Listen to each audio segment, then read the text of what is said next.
Bel min soma ro min rel sak tu ingil nei na avang hian kan lo me lom thu kan shil che i chân chân tre giang tu ten nang phước dài rel kan bang thei nên mo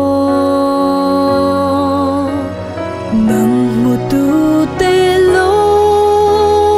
min kan kha ban dài kan rel don lo nang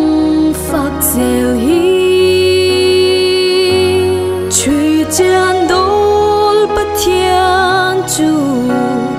nang chau hi lo ni hallelujah hallelujah in mình fakir zel rose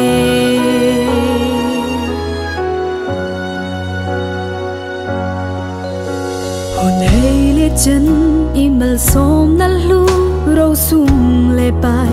in le zo ro lo idu dan na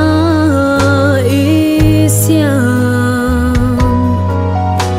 le tak sa shi sel na le dam na min pe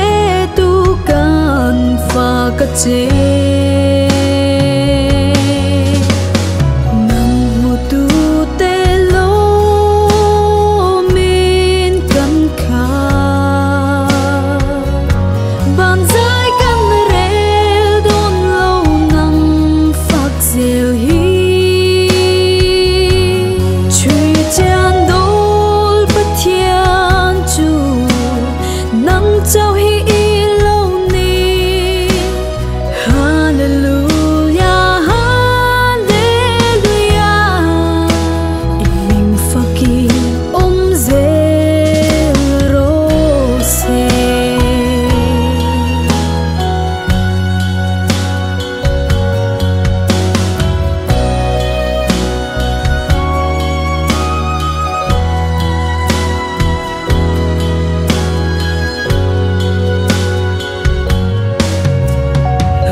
chol na tur dang re he kho